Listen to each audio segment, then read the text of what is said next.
But despite searching every corner, they found no sign of the freakish creature. A conspicuous trail was left on the bed.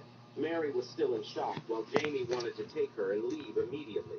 However, doctors stopped them. It was not yet certain whether it was contagious. If they were to leave the farm hastily, a widespread outbreak could occur. He had no choice but to explain that a genetic modification had gone awry. Unknown entities, ferocious and bloodthirsty, had been growing inside the cats. They resembled oversized crayfish, and there were six in total, but the vet had missed one during the extermination. These unknown creatures, once parasitic on healthy cattle, could reproduce on a large scale. Therefore, the farm had to be quarantined to prevent any leakage of this dangerous thing. In order to find the escaped creature, the trio went into action overnight. With their flashlights, they came to the farm, only to find all the cows had been attacked, and the creature was hiding in the corner of the Hello, enclosure, Ben. which was now flooded. Dan suggested using a forklift to scare off the creature, but the vehicle quickly stalled in the water, with thick smoke bursting from under the hood. Dan was trapped in the middle of the water and had to come back. The two on the shore kept watch for it, guarding against the sudden appearance of the creature. Just as Dan was It's about just to reach the a shore, the ground beneath him gave film way, recap. and he Film sank into the recap. water. Struggling in the It's water, just a he film found a recap. human body. Despite the filth smeared on her face, he recognized her as the vet who had been missing for some time. This unexpected find left him shattered, but the surprises didn't end there. Dragging the body back to his lab for examination, Doctor found the vet's skin riddled with rot. Hidden inside were fragments of the monstrous creature's bones. The vet's body was full of bloody holes. Shockingly, when he lifted her clothes, there was a fist-sized cavity, and even stranger, her organs were entirely consumed. Jamie helped him flip the corpse, revealing a similar hole on her back. Doctor speculated that the escaped creature had crawled into her clothes when the vet tried to escape, but she ultimately drowned. After satiating its hunger, the creature began searching for a new host. Under the microscope, Doctor found that the bone fragments extracted from the vet's body contained human cells. This meant that the creature was not just attacking humans, but was capable of parasitizing, infecting, and even corroding human cells. Drawing a tube of his own blood, he watched as the unknown organism devoured the cells, making him realize that anyone bitten was destined for death. They couldn't leave the farm. Otherwise, the cells parasitizing in their body would spread on a massive scale. The cells would divide and mutate at an alarming rate, becoming monsters like those found in the cat. Jamie understood what was going on, but he couldn't accept it and wanted to leave. Doctor tried to convince him that he could handle the situation. However, Jamie was no fool. He shouted his girlfriend's name, urging her to leave with him quickly. Doctor tried to stop him. Even though they ended up in a scuffle, Jamie was stronger and threatened him with a weapon. Seeing that, Doctor was too frightened to move. But Jamie didn't want to kill him and decided to leave. Unfortunately, he was shot by Doctor and sent to meet Jesus. However, Doctor felt no guilt. He knew he was acting for the greater good and quickly started to deal with the body on the ground. Dan was feeling anxious and realized the problem. Suddenly, a cry of agony came from outside the trailer. Both men quickly turned on their flashlights to investigate. They found Doctor squatting in the cow shed, where all the cows had fallen and couldn't get up. Following the beam of the flashlight, they shockingly found noticeable bloody holes on the bodies of the cows. The monster had indiscriminately attacked each cow, even hollowing out the body of a cow to create a safe space for itself. It was growing inside the cow and had made the cow reproduce again. As they were talking, a calf covered in blood was born, and the monster clawed its way out, breaking open the body. Dan was stunned by the sight. Doctor asked about the last cow's whereabouts, immediately heading towards the barn. Meanwhile, Mary hadn't seen her boyfriend, which caused her to panic. She started looking for James. On the other side, Doctor climbed over the fence, wielding a nail gun in his hand. He ended the life of the last cow, but there was no sign of any calf within. It seemed that it had given birth to a calf. Now it was crucial to locate it. Otherwise, the situation would spiral out of control. Due to the loss of all his cows, Dan was enraged and accused Doctor of that. But Doctor didn't report. Instead, he gripped his nail gun even tighter. He couldn't let anyone escape. Consequently, he pinned Dan down. Just when Doctor thought his actions were stealthy and unnoticed, Mary saw everything from outside the door. She turned to flee, hastening to find her boyfriend. But what she found was only a lifeless body. Overwhelmed with sorrow, she crawled towards her boyfriend. The doctor was already behind her with the nail gun in hand. Ignoring the threat, she challenged him why he was doing this. However, before he could respond, a creature hidden in the darkness pounced on him with its ear-piercing roar. As the creature savored its midnight snack, a figure dashed out from the darkness, pulling the scared Mary away. The two reached safety, and she recognized the man before her as Dan. A long gash marred his face, indicating that the nail had missed its target. Doctor had been completely defeated. Now, Dan had to take the task of eliminating the creature. Mary accompanied him on the search. Sensing the danger, the creature slipped into the crevice in the floor, disappearing without a trace. Dan was completely exhausted. Mary decided to step in for him. She took over the flashlight and nail gun and crawled into the narrow underground tunnel. The darkness ahead was impenetrable, and there was a considerable amount of water. Although the sound of the creature echoed from far away, the complexity of the tunnel system made it impossible to determine its exact location. Mary had no choice but to grope her way forward.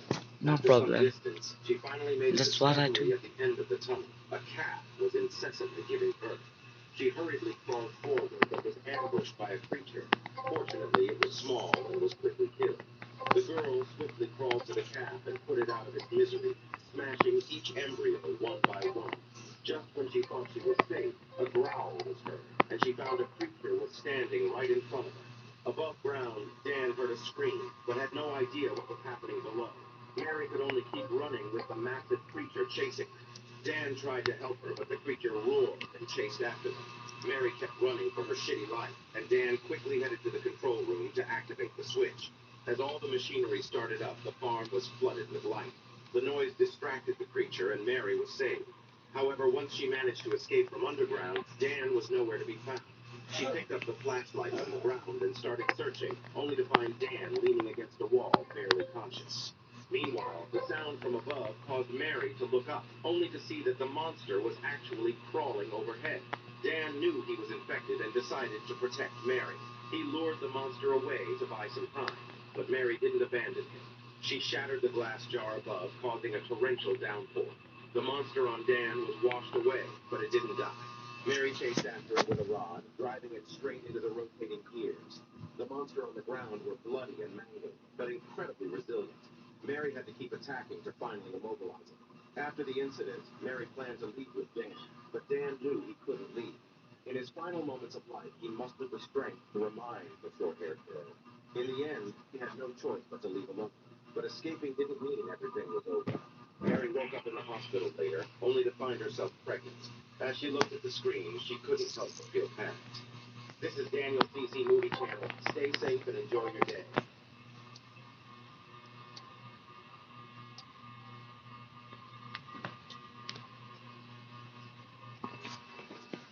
What's up?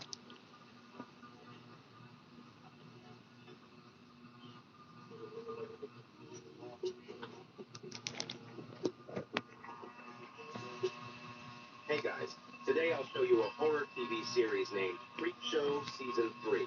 Spoilers ahead. Watch out and take care.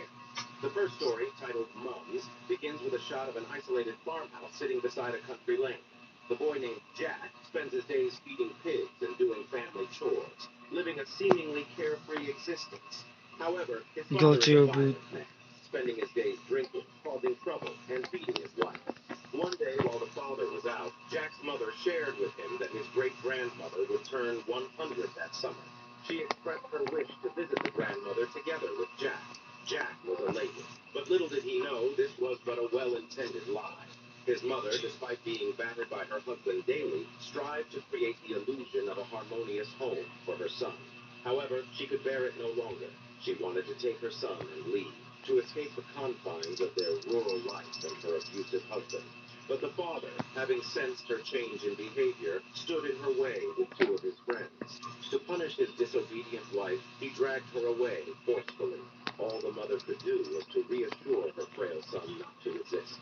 Following his father's request, his friend Beth took good care of Jack. His mother was forced into a car. Beth consoled Jack, assuring him that his mother would be all right. But this farewell would be forever between mother and son. Beth said that his mother was an adult. She knew how to protect herself. Jack harbored resentment towards his father, but Beth never stopped speaking well of him. Deep into the night, the father and his close friend were acting suspiciously. It turned out that the brutal father had actually killed his wife. Meanwhile, Jack was still anxiously waiting for news of his mother. Beth was saddened by the mother's death. After all, they had spent many years together and had become inseparable friends. However, she still concealed this secret from the father. Jack had no choice but to pack up his mother's belongings alone. His mother had taken a photo of her and Jack, even when she was bleeding. Tucked within the photo was a packet of seeds. Picking up the seeds, Jack looked up and saw his mother's contorted face, but it was all just a nightmare. It was the neighbor Beth who arrived to offer comforting words, making Jack feel warmly embraced. No problem. After Jack fell asleep, his father and his close friend sneakily moved Make the body sure to the backyard. to It was the watch. garden his mother had loved to tend while she was alive, and the poor mother eventually became the fertilizer for her beloved flowers. In the blink of an eye, it was morning. His father returned home, covered in dirt. Jack instantly realized what had happened. With tears welling up in his eyes, he dared not ask about his mother's whereabouts. The father said that his mother was a drunkard and drug addict. She had left Jack long ago to live her own carefree life. He also told Jack not to suspect him of being the murderer. The close friends standing in front of him and Beth were both accomplices. Jack came to his mother's garden carrying seeds, but these seeds were unusually sharp, and they cut Jack, causing him to bleed profusely. Sorrowfully, Jack planted the seeds. His father, in reality, had formed a terrorist organization with his pals and Beth. They spent their days scheming about dividing the country and establishing their own faction. After a few years, they felt as though they owned all of America. It turns out his motivation for killing the mother and keeping Jack was to groom his son into a terrorist. As the night approached, Jack had fallen into a deep sleep. The seeds in the yard had quietly begun to sprout and eventually bloomed into dazzling flowers. So laggy, The next guys. morning, Jack was amazed So to see laggy. the seeds left by his mother had such magic. The flower stems were full of thorns. Jack ripped one of the thorns, blood trickling down his hand and seeping into the soil, providing nourishment. One night, Jack overheard through the window that his father and his pals were discussing plans to rob the tax bureau. It all started to make sense. His mother had fled with him because she had learned about their plan. Beth, who was as close as a sister to his mother, had betrayed her despite knowing his father was a murderer. Jack found it hard to accept that shortly after his mother's death, Beth had sided with his father. It was clear he had long wanted to eliminate the mother and take her place.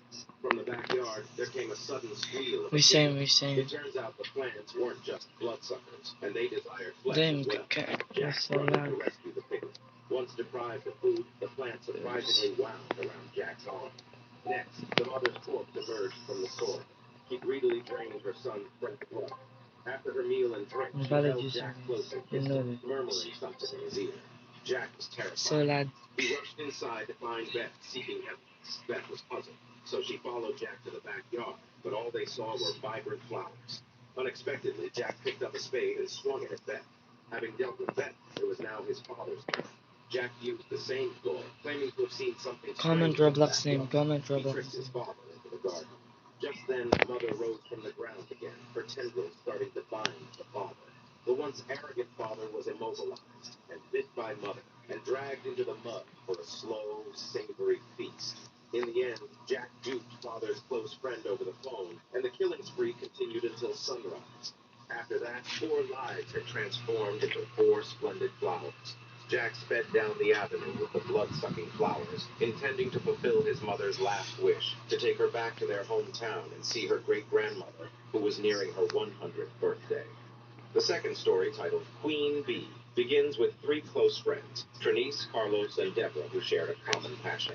They were all profoundly enamored with a pop singer named Regina. It was rumored that Regina was 9 months pregnant and preparing for childbirth. Coincidentally, Deborah's mother was a nurse at the local hospital. Yeah, I know. Being very considerate, I she need left your her Roblox wallet so name the so I trio could go can out to eat. offline As it donate. turned out, pop star Regina was due to give birth that very night. Wary of any disturbance, she had exclusively reserved the entire 4th floor of the hospital, bringing her own team of doctors and staff. This was why Deborah's mother had suddenly taken leave. Upon hearing that So their mother lad. was in the hospital, Trinice and Carlos were extremely excited and insisted on visiting the hospital to catch a glimpse of the superstar's baby. Deborah, bearing her mother's past, led the way. Wait. As they made their way, the trio began discussing how Regina was extremely private. Paparazzi had never managed to capture her boyfriend, but mysteriously she had become pregnant. Like a queen, Regina had never spoken of love or needed a man. She was indeed the modern idol for many women. After much discussion, the trio finally made it into the hospital. Deborah expressed concern, wondering whether they should disturb the pop star who valued her privacy. Unfazed, Trinice used the pass to open the back Need door. to rejoin, To their yes, need to surprise, rejoin. the medical team was in the process of taking Regina to the delivery room. This was the closest they had ever been to their idol, and they were over the moon. However, So the I can security offline donate. downstairs spotted their sneaky entrance and tried to expel them. At that What moment, they the were merely a dang. step away from their idol. There was no way they could give up easily. They managed to overpower the security guard, who tumbled down the stairs and lay motionless. Just for the sake of meeting a celebrity, they had caused serious harm. I think Nevertheless, we need these to stop fanatics the didn't level. care in Here the you go. slightest. The entire floor had been rented out, so there was not a soul in sight nor a single light on. A healthcare worker was wheeling a corpse right past them. Trinice inadvertently made a noise and What's thought he'd been happening? exposed. Yet to his surprise, the healthcare worker seemed not to hear anything. As he turned around, Trinice found the worker's eyes were as bright as light bulbs. In order to meet their idol, the three decided to search further. Peering through the glass window, they saw a few monstrous doctors administering an anesthetic to Regina. The next moment, Regina's body underwent a terrifying transformation. Two long claws extended from her belly. In the blink of an eye, Regina had turned into a giant queen bee, belly hanging down as she clung to the wall. The trio outside the room wet their pants in fright. The reckless Carlos even took out his camera, but the flash caught the queen's attention. There was no escaping now. The queen emitted a piercing scream, causing Carlos's and Deborah's eyes to turn as bright as bulbs, making them become the queen's slaves. Fortunately, Trinice, who was wearing Invalid headphones, username, you dodged a see. bullet. It turned out that the queen's weapon was her piercing scream, which enabled her to make everyone bow down to her. Trinice So quickly what's stuffed cotton this? into Deborah's ears, and she snapped back to reality. But It Carlos means was not so go. lucky. He walked up to the queen, willingly offered up his brain for her to feast on. The sight of bloodshed Beach now. instantly cured the stupidity of the two girls, causing them to run for their shitty lives. However, this floor was swarming with the Queen's minions, who promptly locked down the exit. Seizing Deborah by her hair, they began marching towards the delivery room. Trinice bravely fought back to rescue Deborah, with their only hope for escape being the elevator. Unfortunately, two of the Queen's slaves stood guard by the elevator, leaving no room for escape. Dang. The girls were left with no choice but to fight back for their survival. Deborah quickly picked up a syringe, blinded one community, and Imukikil, used the you're defibrillator to subdue the other. Finally, after dealing with all of the Queen's underlings, Deborah and Felice sighed in relief. Felice revealed a smartphone that belonged to Carlos, containing pictures what's revealing the happening, huh? Queen's true monstrous form. Determined to expose the Queen, Trinice planned to show everyone that the Queen was a monster. Wait, Upon wait. hearing this, Deborah, who had tickets to her next concert, was aghast. She rebuked Trinice for Let me attempting to try. destroy the Queen's career over a few lives she had consumed, and accused Trinice of being a fake fan and unexpectedly removed her own earplug. Now, the whole hospital was transformed into a queen's nest. Trinice was trapped, pleading with Deborah to come to her senses. Yet Deborah confessed her disappointment in Trinice for being a naysayer. The queen promised Deborah a place of honor at her side, even allowing her to take care of her baby. As Deborah revealed the queen's baby with its repulsive, squirming tail, she insisted that it was adorable. The newborn needed a fresh meal, and with a horrifying scream, Trinice ended up as food for the queen's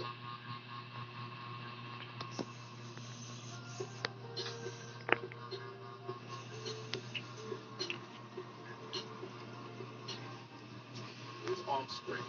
The third story, titled Skeletons in We the need to Closet, begins rate with the Hollywood's largest donation movie to museum, displaying a variety of film so we can props, donate like the again. Like facehugger from Alien, the mask from Halloween, Freddy's razor glove from Nightmare on Elm Street, the captain's throne from Star Wars, and the old woman's skull from Psycho.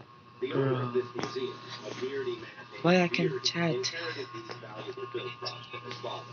Beardy often pulls out two golden tickets from the chocolate factory, handing them to the visiting guests, reminding them to catch the premiere of new movies. Beardy had a That's why I girlfriend, can't Faye. donate. The pair managed this museum together, making a living by exhibiting these That's props. why I can't Beardy donate. once told Babe about his father's arch Let's rival, wait a man until named Raymond, both big collectors competing to bid on global film props. donations It's a are shame that his will father be passed back. away before witnessing So Raymond's defeat. In the deep of night, the museum welcomed a peculiar new visitor. let's wait. Babe enthusiastically introduced a chainsaw So I can displayed on the donate you guys. countertop. She said this is the very model used by the protagonist in a horror movie. The visitor chuckled lightly, dismissing the chainsaw as trivial. He held in his hand the original I chainsaw can. from the Texas Chainsaw Massacre, I a can. collector's Oh. item much coveted. Beardy, expressing interest in purchasing it, then asked his girlfriend to showcase the boots from the film 007 in the hope of a potential exchange. However, he found it didn't catch the visitor's fancy. As it turns out, this visitor was none other than Raymond, their formidable rival from the past. Beardy then unveiled a curtain in the museum, behind which were hidden 5 skulls. These were the most valuable items in the museum. Legend has it that some films used real skulls as props for the sake of authenticity. These props were referred to as holy items by collectors. The skull from Indiana Jones, for instance, and the original skull used in the Creep Show had always captivated him. But the one that left him truly astounded was the basement zombie from Dawn of the Dead. Raymond was simply spellbound, but then he changed the subject, insisting that Beardy sell him one of the skulls. Beardy was reluctant, but Raymond came prepared this time. As it happened, this skull was not a prop, but a real-life accident. The film Dawn of the Dead had caused quite a controversy. After the movie was finished, the production crew reburied the bones. However, just several days ago, the bones were stolen. Apparently, Beardy, being too obsessed with movie props, exhumed the grave and moved the skull to his own museum. Watching Raymond about to call the police, Beardy could only fall on his knees and plead for mercy. Raymond was relentlessly intimidating, even spouting insults towards Babe. In her anger, Babe promptly used her boot to knock Raymond senseless.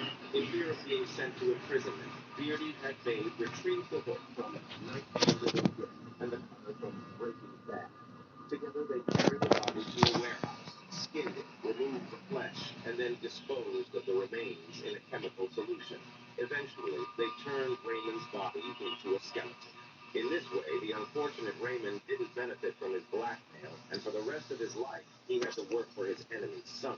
Babe was still upset about Beardy digging graves.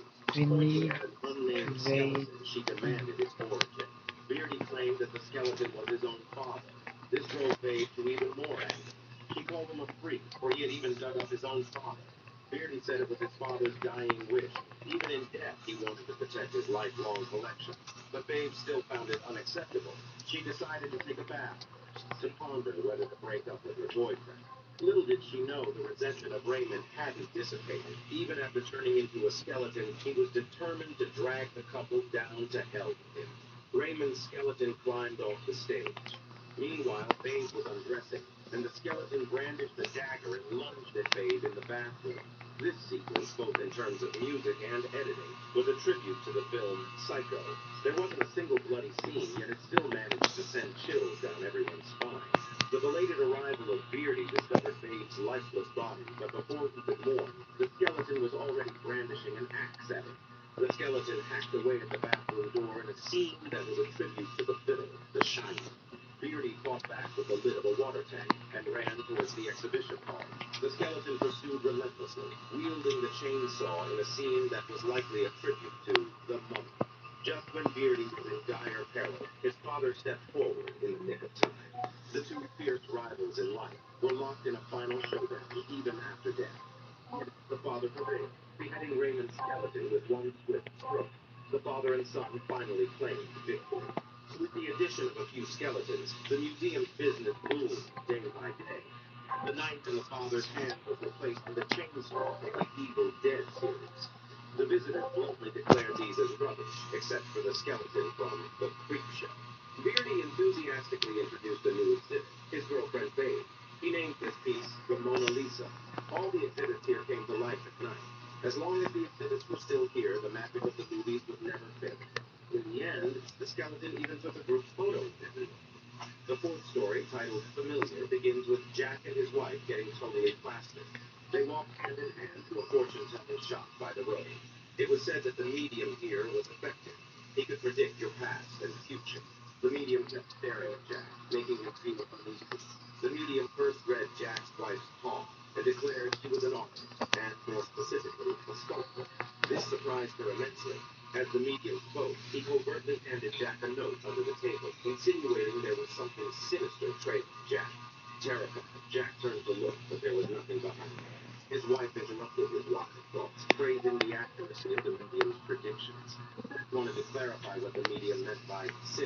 entity, but remembering the note slipped to him secretly, it was clear that the medium didn't want his wife to know. He hastily paid and left with his wife. Even when they got home, Jack couldn't stop thinking. Bad omens started to occur, like the bedroom door suddenly opening. It seemed like he was just scaring himself.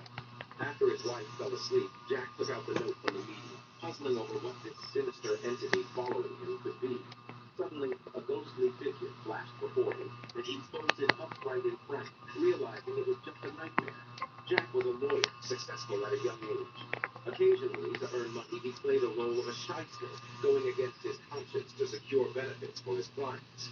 One day, after bidding a client farewell, strange things began happening in his office. First, the printer automatically started working, spitting out a blank sheet. Then, the chair behind him defied gravity and stacked itself. Jack was dumbstruck. Scared, Jack hid in the restroom, texting his wife that he felt followed by something sinister. Suddenly, the lights in the restroom went out, and he was scared stiff. The ghost appeared again to flex its monstrous figure, growling and scratching at the door, and making terrifying roars behind him.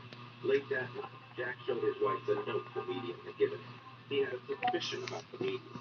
Ever since he had his fortune told, strange events began to occur one after another. His wife, however, found this quite thrilling. After all, she had never encountered a ghost before. Clearly, she didn't believe it. In an attempt to keep Jack's mind off his wild imaginings, she crafted a little sheep figurine for him.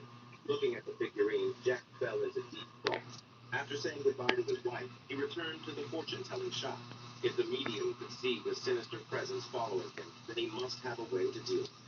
On the table was an ancient book, recording a type of old mythical creature known as a demon pet. It was said that these pets would seek out human hosts, stop at nothing, get close to them, and some would even kill a close friend of the host, impersonate them, and approach the host. The medium told Jack that he had incurred the wrath of a demon pet. The medium handed Jack a necklace and instructed him to draw a circle on the ground when he got home, place the necklace in the circle as bait, and then set a trap using a magical box. Once the box captured the demon pet, he should sink it to the bottom of a lake to drown the creature. This was the only way he could completely rid himself of the monster. With no choice, Jack decided to follow the instructions. Late at night, Jack finally saw some movement in the trap, but the sound coming from within the box was that of a pet dog. Jack thought he'd nabbed the wrong prey. He hastily opened the box, only to be startled by the demon pet lurking inside. Jack's first hunt had ended in a trick. He had forgotten that this creature could imitate the sounds of humans and animals.